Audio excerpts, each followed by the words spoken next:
morning, everyone. Thank you for joining PHCA for today's webinar, The Psychology of Change, How to Help Your Staff Thrive in an Ever-Changing Environment. I'm Wendy Johnson with the Pennsylvania Healthcare Association. Before we begin, I have a few housekeeping items to cover. PHCA offers monthly webinars to members to receive updates from department staff on regulations, learn from industry experts on current trends and practices, and to gain a better understanding of practical application tools to equip you so that you may continue to provide the highest level of quality care possible. This webinar is being recorded and will be made available on the PHCA website. The webinar has been approved for 1 continuing education credit for PHCA members. Credits will be uploaded to NAB within the next 2 weeks for those who have provided us with your unique NAB number. I'll be sending a link to a quick survey. Your feedback is important to us and our speaker, so please take a moment to complete the survey. All attendees will be in listen-only mode. However, throughout the presentation, please feel free to submit your questions using your questions pane on the right hand of your screen, and our presenter will address them at the end of the presentation. Now for today's webinar. Today's webinar is presented by Cathy Ciolek, President with Living Well with Dementia. Change is constant in healthcare, PDPM and requirements of participation, to name a few. There is a constant challenge to adapt to be successful in today's environment. However, most change efforts fail because they don't anticipate the resistance that occurs naturally when people are asked to do something differently. This webinar will introduce change management concepts and demonstrate practices that will increase the changes that your staff will not only adapt but thrive. I'll now turn the webinar over to Cathy. Great, thank you, Wendy. So as Wendy said, my name is Cathy Ciolek, and I'm a physical therapist by background and have had some interesting experiences across working in skilled nursing facilities, as both in a for-profit and not-for-profit world, as well as doing consulting for the last several years.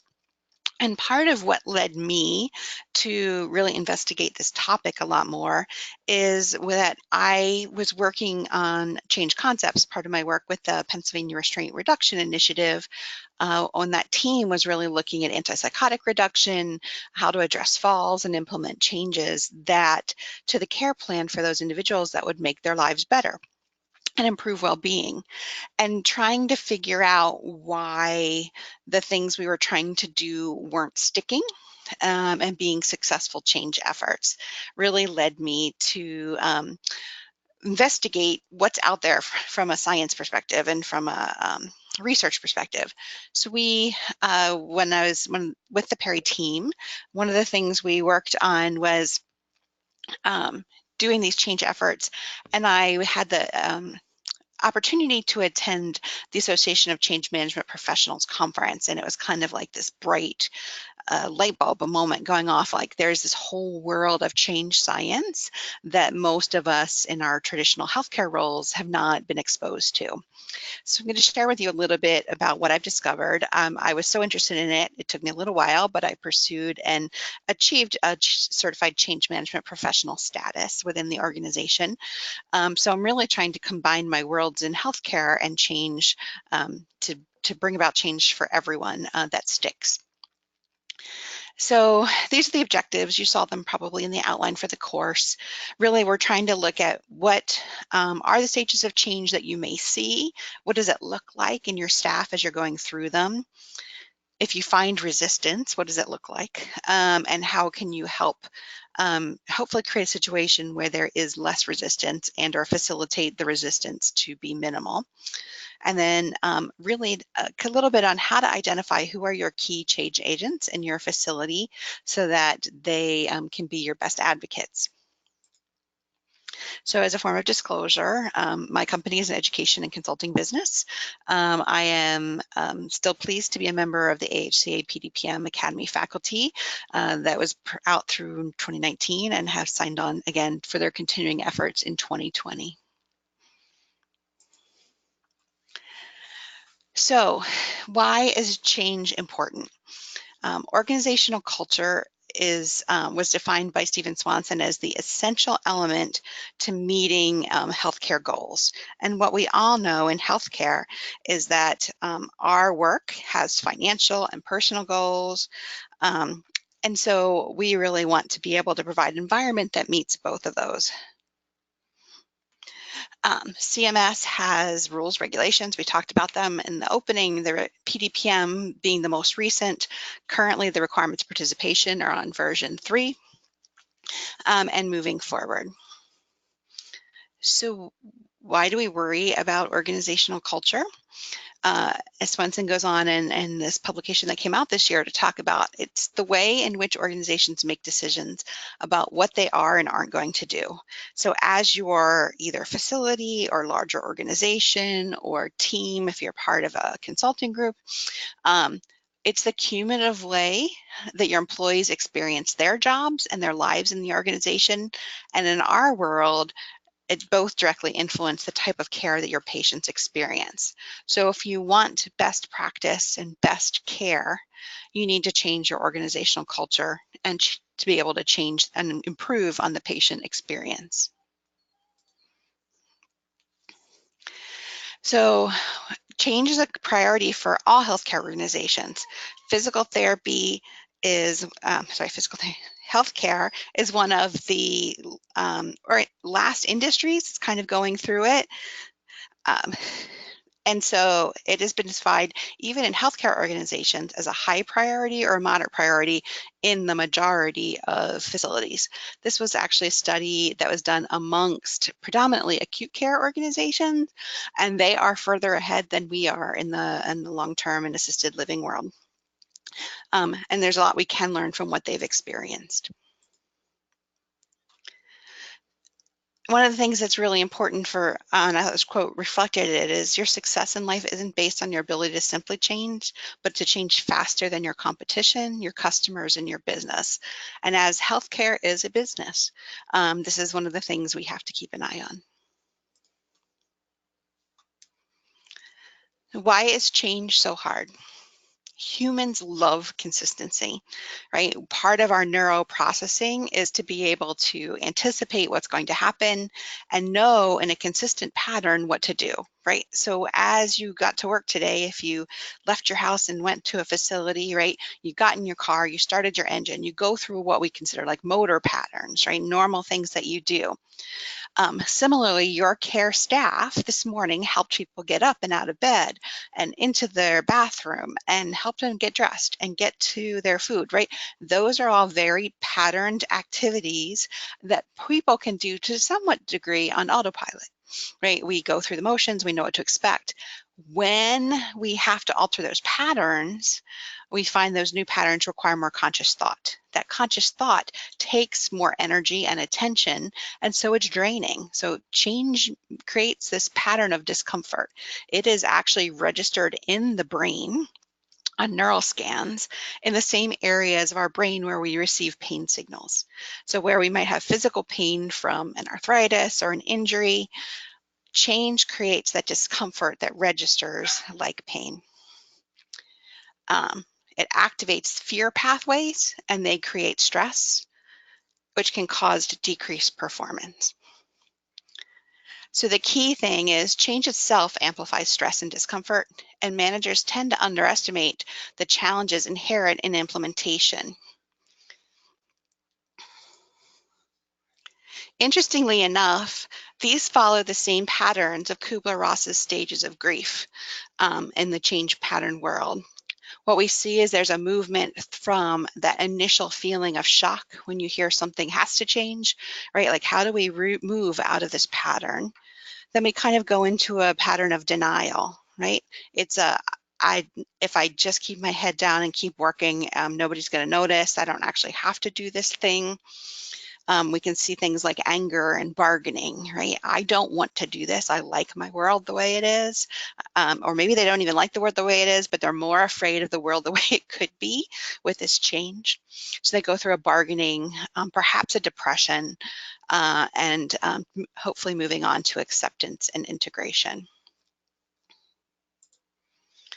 One of the keys that we see here is those first 5 kind of stages involve looking back, right? It is looking back and looking at the way things are or were, and having a nostalgia or a fear of what would be happening looking forward. But once we get to that acceptance, we move into a stage where the world is looking forward and they can potentially see new possibilities. When change is framed correctly, they look at it as hopefully a positive piece that may still require energy and disruption and new work, but that they see the reward as getting to a better place. And in that integration world, then that becomes the new normal. The other key is what we see in these other stages is resistance. And resistance occurs, after that initial shock and before we get to acceptance. The Association of Change Management Professionals has identified that stakeholder resistance is the primary reason that most change plans fail. It's not necessarily not good ideas, it's not necessarily all in the rollout, but if we do not anticipate, plan, and set the stage to minimize resistance, it's going to make our jobs a lot harder. Getting that ability to minimize resistance and creating buy-in to the staff is really what they have identified as the key to success. And that means getting your staff involved in creating the plan moving forward so that they are a part of the plan and not necessarily feeling it as something that is imposed on them. So as we're, a month and a half now into PDPM, right, we're kind of hopefully past these pieces, but that we know every day that there are new things that are going to have to take place as our data comes in, as we look at further ways we might need to restructure how we're providing care. All of those pieces can still be addressed in the future. So the other piece is, what does a resistance look like?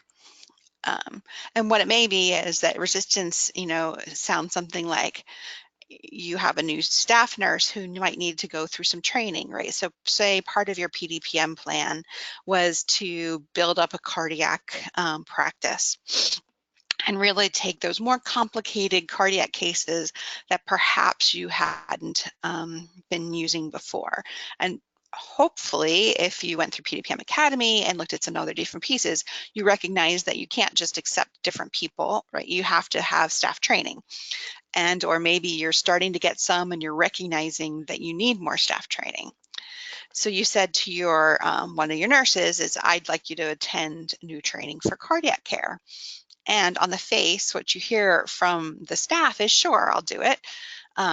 Sign me up whenever it comes around, or let me know when it's going to happen. But unfortunately, what we find is they're maybe saying things to their coworkers like, I chose this place because I like ortho patients. Why are they making us do this? And if there is a two-sided piece of this information coming out, that would be an example of what we call active resistance or passive resistance to change. So other pieces that are key components of this. So it's almost easier when it's active because then you at least know what's going on, right? You may see someone being critical or finding fault in how the message is delivered, or that, we've had all of these change pieces before and they never work, or, why this is, ridiculous, and they're ridiculing the change like we were never meant for this. Worse is if they incite fear or sabotage the efforts. But you may also see issues with distorting facts and or just generally undermining your efforts. Versus the passive, which we kind of saw in our cartoon example, is agreeing verbally but not following through. Procrastinating the training, like finding a reason, calling off the day they were supposed to be there. Feigning ignorance to other staff, or worse, to a surveyor about, something that they needed to do. Withholding information when they know something else is going on, or things that could help advance the cause, or just plain doing nothing. So why does this occur? Other than we talked earlier about the pain we feel with change, right? This is some old research from Hutman, but to be perfectly honest, everybody that has new pieces that come out all seem to reference the same original research article. So I went back there. And they really believe that the change process may be handling poorly or improperly, right? If I had the chance to do it, I would do it this way. They don't feel the need for change is probably the primary reason. And if we're not creating a situation that educates people up front about what needs to happen and why, if corporate or administrative hierarchy keeps that information close to the vest and doesn't share it with the staff, it really makes it hard for midline managers and down through staff people to understand why we have to change. PDPM was one of those examples where I think there was a lot of information out there about the need for change.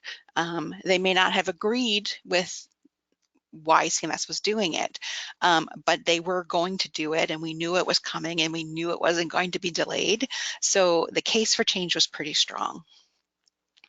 But then we get into the kind of the personal side of change, which is the change will make it harder for them to meet their own needs, right? If you're restructuring their job because of the changes with PDPM and they can't now be home to get their kids off the bus, which is how they had already scheduled their day, that's a real hard piece for them to overcome. Another group I worked with had made some changes in promoting sleep, and by doing that, they needed to shift what times their environmental control staff came in, and they couldn't be coming in so early in the morning, so that was waking people up. So the shift really made them not start till much later, which pushed their end time later, and that was massively difficult for the groups. And they could see that it was helping the residents, which eventually helped, but at the same time, it was personal and painful and challenging for them to meet their own family needs. Other times we can see the risks outweigh the benefits, right? The fear of change because of the unknown of what the new world will look like is very hard when it's very cerebral, right? Until they see what it looks like, they can't really do a good benefit risk ratio. And sometimes there's just a distrust with leadership, that they can't be trusted. Worse is if the change is inconsistent with their values. And one of the things I hope in how CMS presented the changes in PDPM was it actually was moving to a more person-centered care plan. That may not have been how it was always implemented, but that is the goal. And so it should be consistent with their values, but it may not be in how it was presented. And greatest in a personal fear is that they don't have the skill sets or the ability to make the change, and so they will not have a future with the organization. So one of the models with trying to address change concepts, and one of the ones that has been around for a very long time is Kotter's 8-step model. And there are many new models that can be used. There are entire organizations that look at change but interestingly enough, each of them kind of still goes back to the basis of Kotter's 8 steps. The other reason I chose this one to talk about today was that there is some decent literature within healthcare organizations of using Kotter's 8-step model to make change. Everything from changing to more person-centered care, changing med delivery schedules and utilization, adopting EMR seems to be one of the key areas where this is used. And so it was a model that I thought was very appropriate to talk about, and it's pretty straightforward to use. It's important that keeping the energy moving throughout the stages is essential. What we often find is there's a lot of energy up front, and then it kind of tapers off as people get distracted and move on to different things. But the key is really to keep the energy up through that sticking process so that it's there long term. And then keeping in mind that it is still a continuous process where you're going to move from the top down to making it stick, but then you're probably going to be entering into some other new change, right? So The only thing constant is change. And so what we're going to do is kind of be going through this, but we really also need to assess how much change people can take and where we want to focus our efforts at any given time. So initially, when we're looking at creating a sense of urgency, it's important, when we talked about before, is people need to understand that change is important, that it's almost essential, right? That status quo cannot continue to exist in the environment that you're in. And with that, you need to understand all the impacts of the change. So what are the strengths? What are the weaknesses, opportunities, and threats, right? The SWOT model has been around for a long time. What will happen, not necessarily just if we change, right, and anticipating that future, but what will happen if we don't change, and creating that sense of urgency that change is really the only way to move forward. That creating that sense of urgency and getting your staff to understand is really the piece, because quite honestly, they feel that the status quo is much easier. So in that, it's important that we look at how ready are your staff for this change and how ready is the organization. And Holt really looked at two concepts. So there is the individual versus organizational. Both have components that need to take place in change, as well as the personal versus structural. And how does that break down? So just looking from the individual perspective, right? So in the individual psychological or individual personal,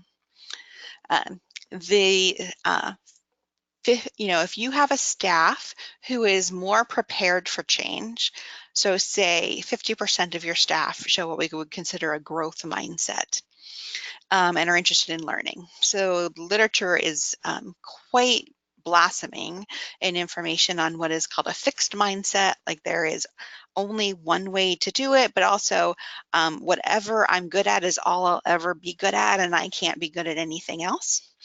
Versus a growth mindset, which means that all of us are continually growing and we are able to learn and adapt to new situations.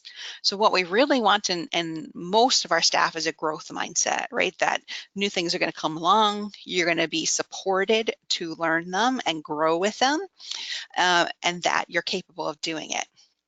If you have staff who are more in the fixed mindset, so if you have therapists who are scared for their jobs, don't think that they can learn the new skills that are needed to maybe be less siloed and more interdisciplinary in their care, or nurses that feel like they can't learn the skills that they need to succeed in your new environment, that's a challenge.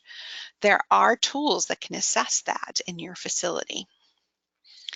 Then you look at individual structural, and you look at what are the resources needed to be able to help them do those readiness for change. So if your staff had spent the last year preparing to be better therapists or nurses in an ortho setting, and you have less than, say, 20% of your staff who've ever worked in an acute care hospital, right, and your goal is to bring in more complex medical people, there's a mismatch, right? And so the structural piece is giving them the structure and providing for the structure for them to be able to grow and do their jobs. Then on the flip side, we have both the organizational and psychological and structural pieces. So what is your organization's psychological status? Did your whole facility just roll out a new EMR system or an overhaul about 6 months ago and are just incredibly feeling change fatigued, right? They've kind of learned new things, they've or do you have a really committed staff who is your turnover is less than the industry average? That's going to put you in a way better place to be moving through a change status. Or you could look at it from, you have a whole bunch of new people who don't have a status in the old buy-in if you do have a lot of changeover. So you have this new staff that isn't attached to the old way of doing things. So that may be a great time to implement some new practices because they don't know any different. And then the organizational structural piece is like, how is your facility set up, right? Is your therapy in-house or contract? And how does that influence decisions as far as cross-disciplinary communication and cross-disciplinary teamwork? Getting those silos broken down is going to be part of their structural change, perhaps, that you need to make under PDPM. So in that, Von Truer found 3 factors in residential care settings that support change. And they are work pressure, which is the group buy-in of the organization as a whole that supports change, right? So as a team, if there is kind of a peer pressure that this is a good thing, getting some staff to be your change agents and spread positive work, framing it in a positive direction, it's more likely to be successful. Other things like innovation, just supporting and encouraging staff to look at things from a different mindset, right? So if people have had ideas about how to do things differently and they've been continually stifled, that's not a facility or an organization that promotes innovation. Whereas if you have a group of people that has said, you know what, it would work so much better if we could just do this, and you work together to find a way, that innovation is contagious and sets an environment for success. Lastly is transformational leadership. So that's the kind of leadership that supports and motivates followers to identify with a leader's vision and perhaps sacrifice their own interests for those of the group or organization. It's transformational, it's generating hearts and minds and changing hearts and minds versus being transactional in nature. And one way you can find out where your staff or organization is on this continuum is from this website. It is called Ready, Set, Change, and it is essentially a repository of change assessment tools that can see where your it can look at the individual psychology or the individual structural and the facility organizational psychology or the organizational structure. There are tools in there, and you can go through this website and it'll tell you which is the most appropriate assessment tool to use for what you're trying to figure out now. It was developed in 2016 and it has a wide selection of valid, reliable, and change appropriate readiness tools. So from there, one of the things that you can do is really form a guiding team. And this is where you want to start to identify who are the change leaders in your organization. Who are the people that kind of perhaps speak up when they have ideas? Who are the people that come to you with ideas in the past? Who are the people that your staff look to for leadership? And they may be the key stakeholders and influencers, because the influencers are not necessarily people in structural leadership, right? They're not necessarily your managers, but they may be the people who've been there the longest, the people who influence the others around them. And to get change to be successful, you need to really work with those individuals on the line where the change will be occurring, because change led from the top down most likely leads to failure, right? If you don't understand the processes involved, if you just say we have to do it this way and dictate how it goes, right? It may not work in every situation. Who hasn't seen something that, if you're part of a large organization that kind of came down from the center and it wasn't like, here's an idea, figure out how it works for you to implement it. It was, you will do this, this, and this, right? And it didn't fit your culture. And then so once you know those key stakeholders, getting them on the team to either give you feedback or develop the actual intervention itself, because that's really your biggest change in your place to be more successful. You may still want your DON or your DOR, Director of Rehab, to be primary sponsors, right? But unless you have the staff therapists, the CNAs, the nurses, the social work, food service, anyone who could be impacted by the change should be part of the group that's designing the new system.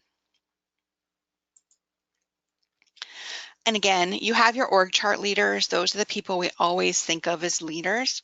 However, there is a group that has kind of identified the hidden leaders. And one of the methods they use that I think is really applicable in our world is called Snowball Sampling. And that is anonymously asking staff to nominate 2 or 3 people who they think should be interviewed about the topic that you're thinking. So you start asking a couple people. When you consistently find the same names popping up, you will start to see who are your hidden leaders. So there's one large North American retailer that Dwan talks about in his study, who compared the list of influencers that they had 2 store managers create, and then they did the snowball sampling that came up with other leaders. And so between them, the 2 managers overlooked almost 2/3 of their influential employees that were named by the colleagues.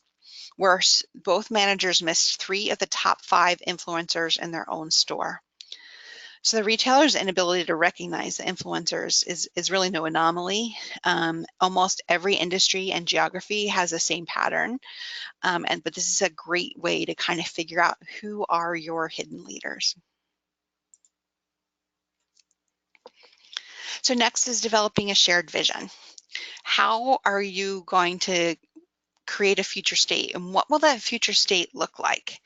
Keeping in mind that it can be fluid, but it should be connected to your core values, right? So what are the organizational values? And then what is the vision is kind of like where you're going to go. The way you get there is more operational, more goal-oriented, but the vision should be overarching, but it also has to be simple and easy to communicate. And then from there, you can set goals that are milestones to achieving that vision. Then you'll develop strategies that help to meet those goals. But again, the shared vision should not just be a top-down vision. It needs to be one that has your key influencers on board. So I like to think about it as a lighthouse, right? The vision is kind of an abstract idea. It's the destination. The path is somewhat unknown. And it is limitless. There are lots of ways to get there that can be successful. But your goals look more like the milestones towards the vision. They are same goals we use when we create goals for our residents, right? They're SMART, they're specific, measurable, achievable, relevant, and time-bound. And I say achievable because we need to set goals that are realistic. It's nice to think big. I'm a big thinker. I like to try to have vision a lot, but when we get down to goals, right, we have to be able to set goals that are attainable, because always striving for something that we never reach, when you get there, you can set new goals. But having goals that are unattainable make people feel failure. So next step in the model is really to communicate for buy-in. Now, there is a whole world of professionals who are specialists in communication. And they really say that you need to communicate in multiple ways, right? You can have one-to-one meetings with key influencers as well as line staff. You can have group meetings, and where you're going to get maybe your whole team, a whole group of CNAs, like in a huddle kind of setting. But also to have listening sessions, so that it's not just you putting information out all the time, but getting information back from your group. And those listening sessions need to be done with an open mind. You may hear criticism. In fact, you will hear criticism. And you need to hear what they're trying to say and the why behind it. Because some part of perhaps the change, if you're getting criticism, is that it's not meeting their needs. And then there may be a way to change that, and then you're a true hero to your staff. You want to also use some influence of storytelling. Short stories are a quick way to share the vision of the organization and connect the role to the individual. That piece is really an opportunity to tell that vision can come alive, and people can see themselves again in that story and in the vision for the future that will help them see that they have a place in the organization and what you're trying to attain. And address 3 things. Because if you address these 3 things, then it's most likely to be successful. Why they need to change, the individual as well as the organization. What is the impact on the individual? And what is the benefit for them? Now, sometimes the benefit is they want to stay employed. But the key is that if you can answer those 3 questions in your communications, maybe it's one-to-one where some of those pieces are going to come out, because different roles are going to need different depth of communication about what they're going to do. And food service doesn't necessarily need to know all the components of what the nursing staff are changing unless there's overlap, right? If one change is impacting the other. But some pieces are, if CNAs are going to go do training in something that has no impact on food service, then it would be unnecessary information for them. And really, it's about shifting that balance. We need to shift that demonstrates the cost of changing to that individual is less than all of the other things on the right?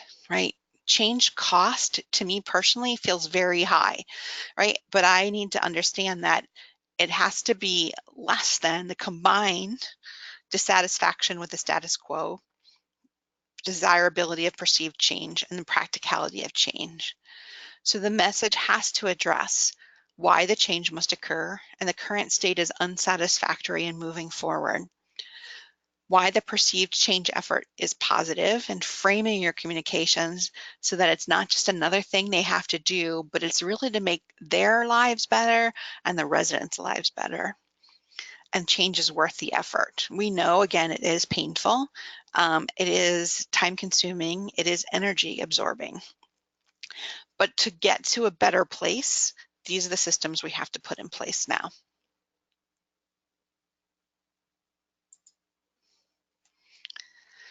So again, some efforts that have been made to look at communication.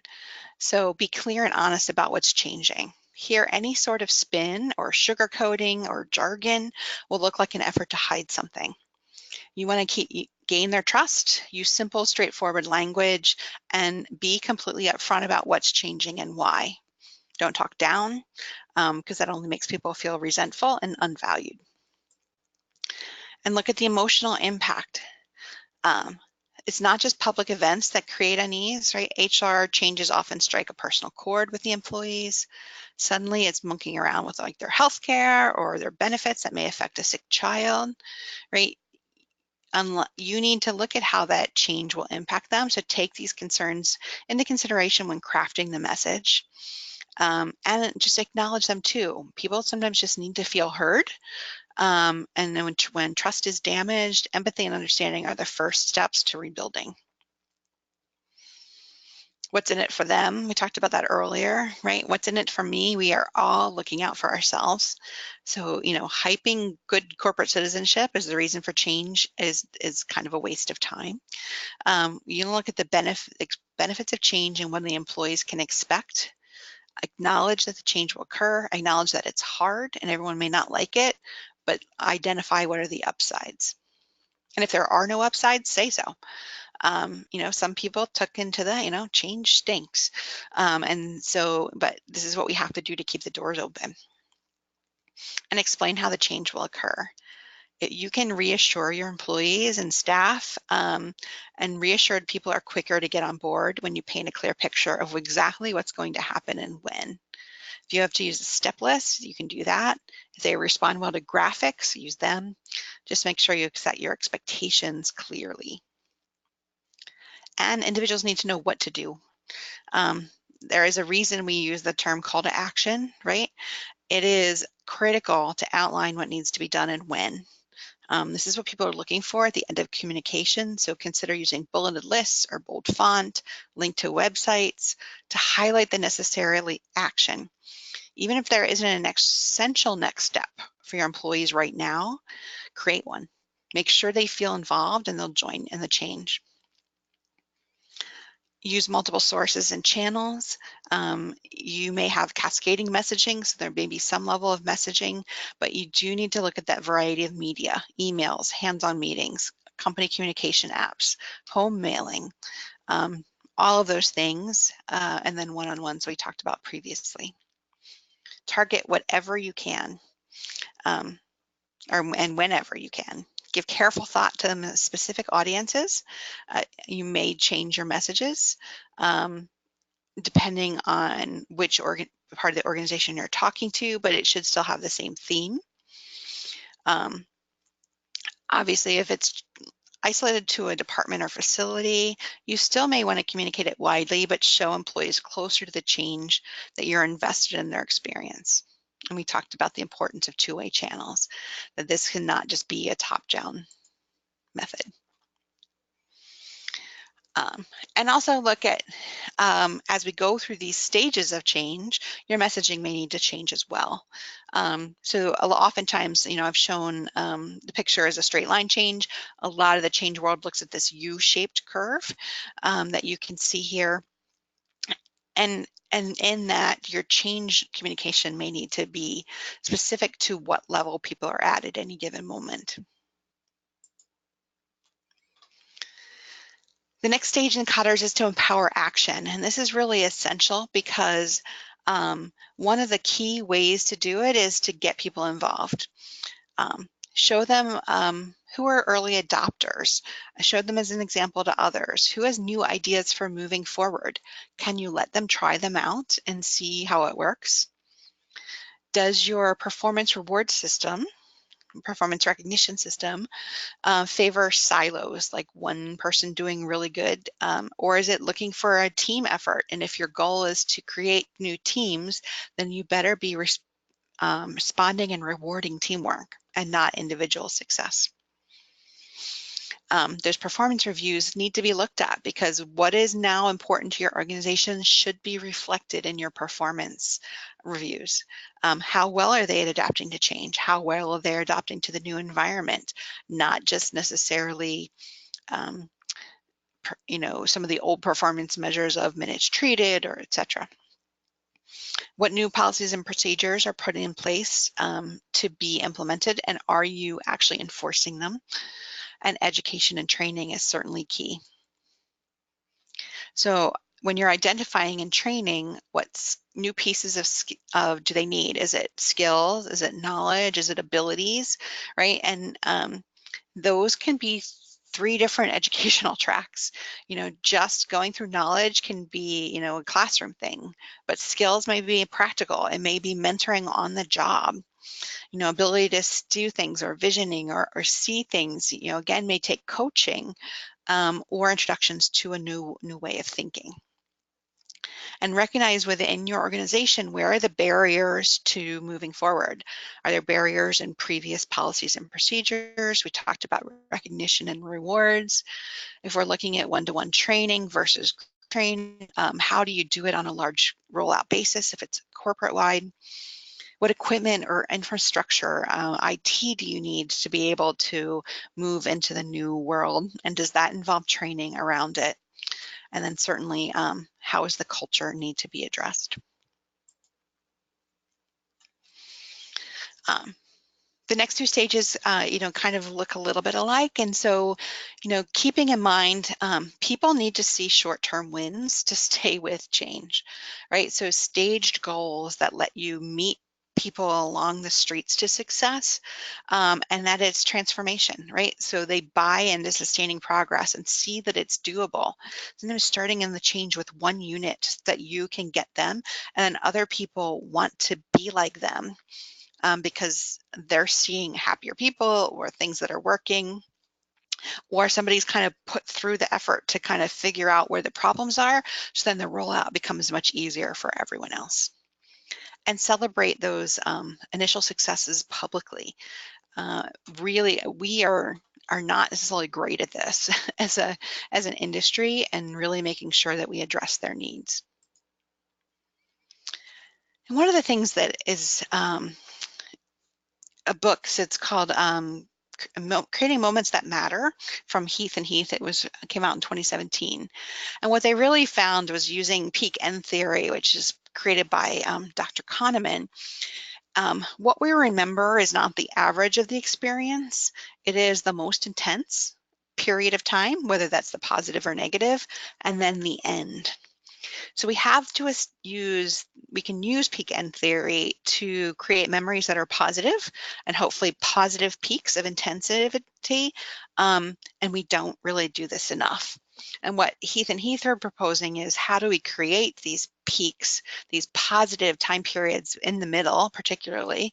And there are 4 ways to do it. There's elevation, so creating moments that transcend the normal course of events. So sensory pleasures and surprise, it's bringing snacks to something. It is having a party to recognize little pieces. It is really hitting those moments that bring joy. Pride, those are moments that capture us at our best. And those are some of the programs that people use, like catch somebody doing something right instead of doing something wrong, and celebrate that. And in whatever method works for them. An introvert may not appreciate celebratory things that are very public, but they may, a good positive word to tell people somebody they're doing a good job is really important. Insight, those are what we consider Eureka movements. They change our understanding of ourselves and the world. And so if we can create moments of insight, like this new system is actually creating a better world for our residents. And connection, those are things that are social in nature, so social events, celebrating team, bringing people together, breaking down those silos. Then we want to look at just don't let up. This is where energy tends to flag. We've rolled it out. We brought in the change management experts if that's the case. We need to then keep it moving and keep the energy going. So promoting and rewarding that work towards the vision. And reward is not all fiscal and financial, right? It can be time out. It can be celebration. It can be a pat on the back in private.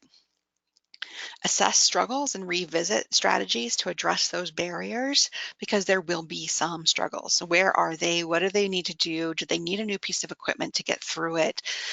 They need to rework that policy because this one step is just not working. And as there's more successes, keep demonstrating them.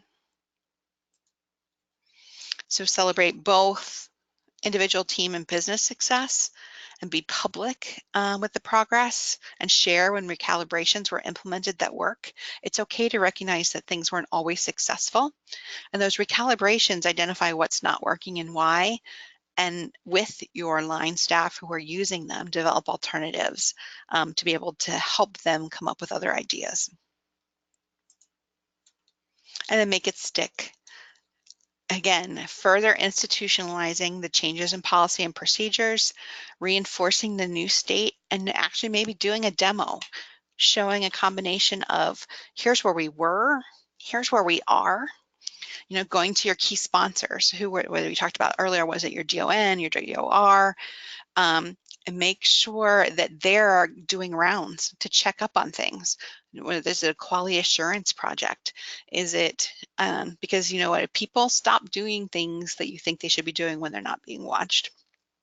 And so how do we further it into the culture so that we can really create a new way of doing things that is working, surveying staff and patients for satisfaction with the new role, what is and isn't working, and then perhaps we might have new things that we need to go on, using documentation checks, random observations of care delivery, if that's where the change is really taking place. If you want change to stick, you have to assess it. And people have to know they're being assessed on it. And that is really the best way you're going to be able to get there. So I end with, kind of close, is if you always do what you've always done, you'll always get what you always got. Super, super important quote. So keeping in mind, beyond the project are the people, and change management concepts, in which I'm doing, is all about predominantly the people side of change.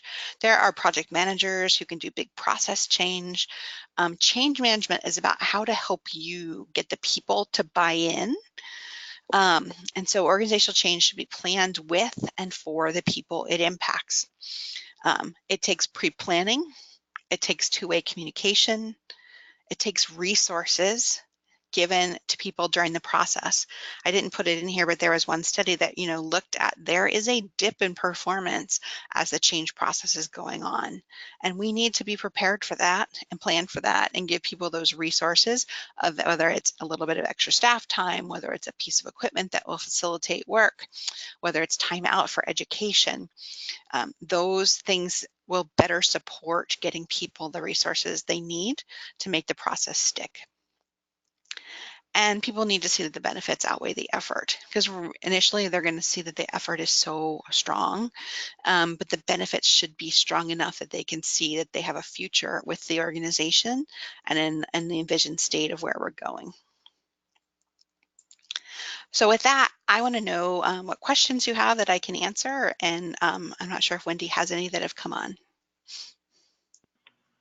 Thank you, Cathy. That was really great information that you shared with us today. We are taking questions. If you can type the question into the questions pane on the right hand of your screen, we'll wait just a minute or two and see if there are any questions.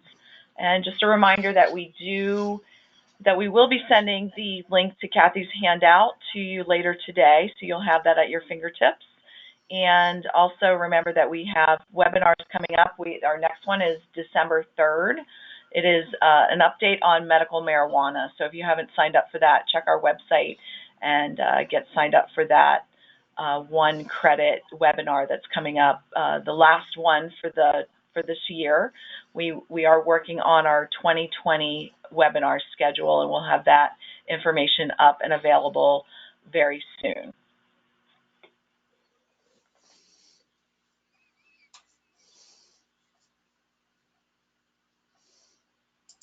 Again, if anybody has any questions, please type them in. I will be sending Cathy's contact information along with the link to the handout so that you can always reach out to her at any time.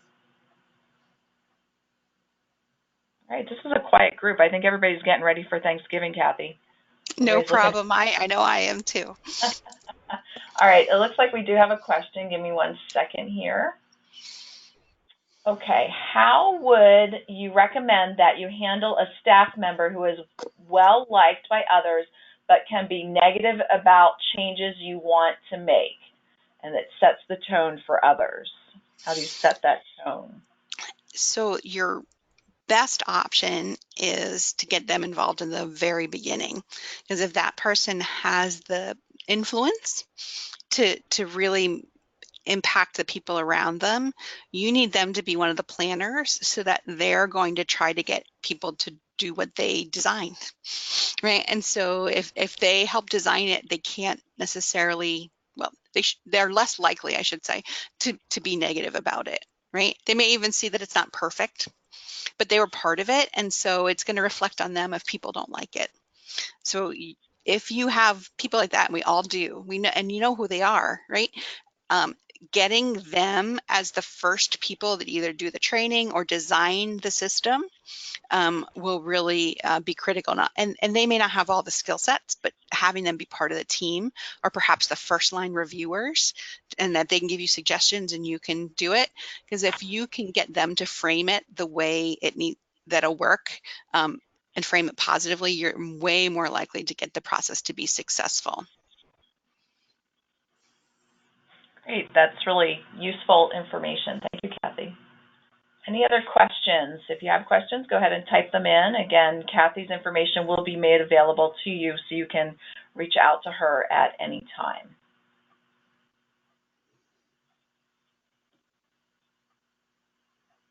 All right, I'm not seeing any questions, so I think we're going to wrap it up. Just a reminder that we will be sending out an email later today with the survey, so please take a moment to complete the survey. The email will include today's recording, so if you have anybody that you think could benefit from hearing the webinar, that will be made available on the PHCA website later today. And just want to thank everybody. Thank Cathy for your time today and presenting on this topic, and wish everybody a happy Thanksgiving.